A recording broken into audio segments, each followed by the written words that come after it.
So for tonight's homework, students are going to continue applying what they know about area and perimeter to solve multi-step problems.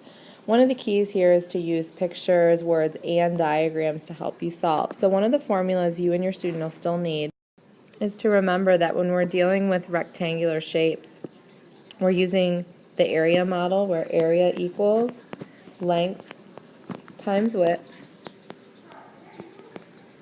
And the perimeter model is length plus width plus width. Or if you like to do the more algebraic one, 2 of the length plus 2 of the width. So students are going to be using these, but they're also going to have to do some multiplying to find the different shapes. So I'm going to help you get started on the first couple.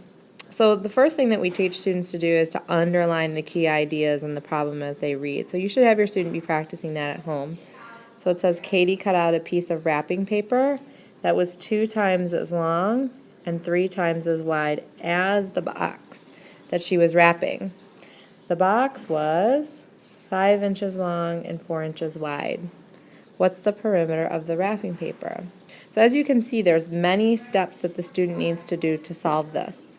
So the first thing that they're going to have to solve is the box. So having them draw a picture is a great way to visualize what they're doing. So having them draw a rectangular box and labeling that. So what they know about the box they read in this sentence. It's 5 inches long, 4 inches wide. So if they know that, they can figure out the wrapping paper. So the wrapping paper was 2 times as long. So if I think this is the box, I can make this my wrapping paper. It said the length is 2 times as long as the box. Well, this is the box, 5, and it's 2 times as long. Then it said it's 3 times as wide. Well, the box was 4. So for it to be 3 times as wide, I need 4 times 3. This will allow your student to figure out the distances. So when they solve this, they know that the length is going to equal 10. When they solve this, they'll know that the width equals 12. Knowing these two distances, then they apply what they know about perimeter. Perimeter is the length plus the length plus the width plus the width. So the student would substitute for the L's, the number 10, substitute for the W's, 12. But do you see how the picture is helpful and then underlining the key terms? For problem 2, you want your student to follow the same steps. Read the problem, underline the key terms, and then solve. So here we see that Alexis has a piece of paper that's 4 centimeters wide. We know that its length then will be twice the width. She glued a piece of blue paper on top that measured 3 centimeters by 7 centimeters. I'm sorry, that's the blue paper, so I shouldn't highlight that it's the red piece. How many square centimeters of red will be visible? So again, you can see multiple steps here. So the first thing is for our students to figure out how big the red piece of paper is. So for the piece of paper, I'm going to put R in the middle so we know we're talking about the red. Here's what we know. It's 4 centimeters wide. We also know that the length is twice the width. Well, if the width is 4, and it's twice that, we'd say times 2. So we know then that the length is 8. So now that we know that, we also know that she glued a piece of paper to the top of it.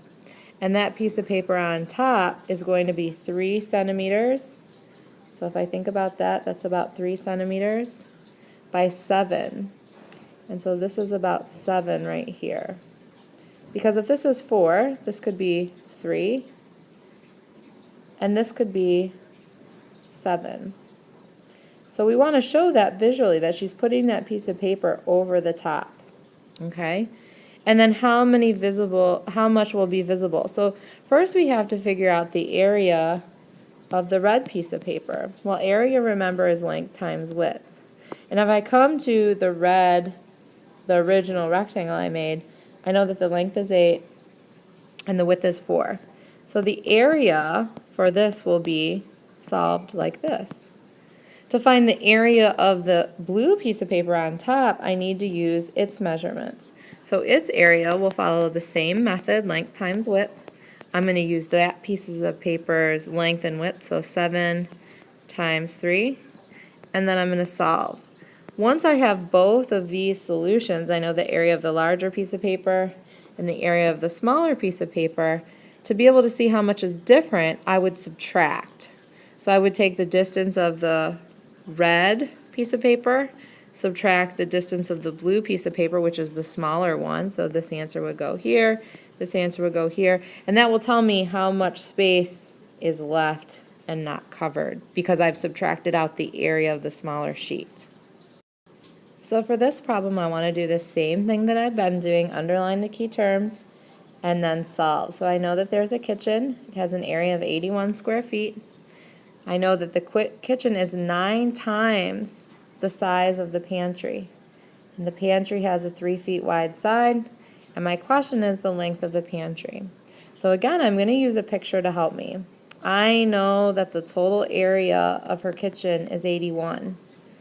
I also know that the kitchen is 9 times whatever the pantry's area is. Well, if it's 9 times and I know the total area is 81, I have to ask myself what number will fit in there.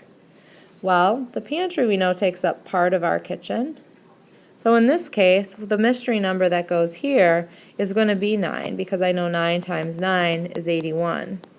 And that, remember, it said the kitchen is 9 times as many square feet as the pantry. So this total distance is 9. This area is 9.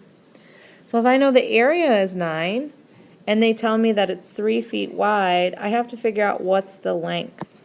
Again, I'm going to use the area formula. Remember, area equals length times width.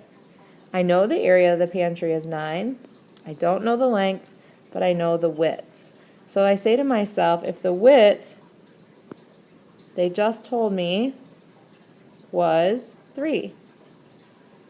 What's the missing part that will give me the length?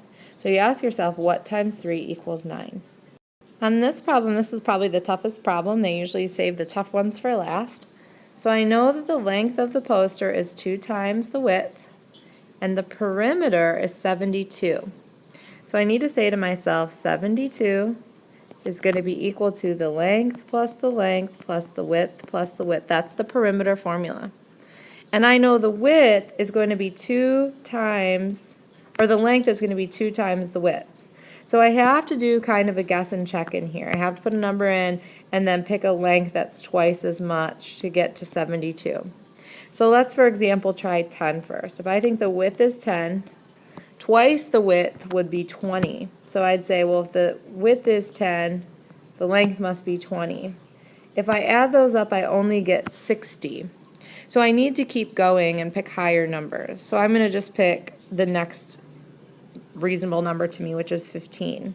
So if I say the width is 15, the length is double, so it has to be 30. Well, if I do 30 plus 30, that's 60. 70, 80, this is 90. So 10 was too small, 15 was too big, so I need to try some numbers in between. So that's what you and your students should do next. Try 11 for the width, and then double that would be the length of 22. Try the width of 12, and then the length of double that, 24. And then try 13 with the double of that, 26.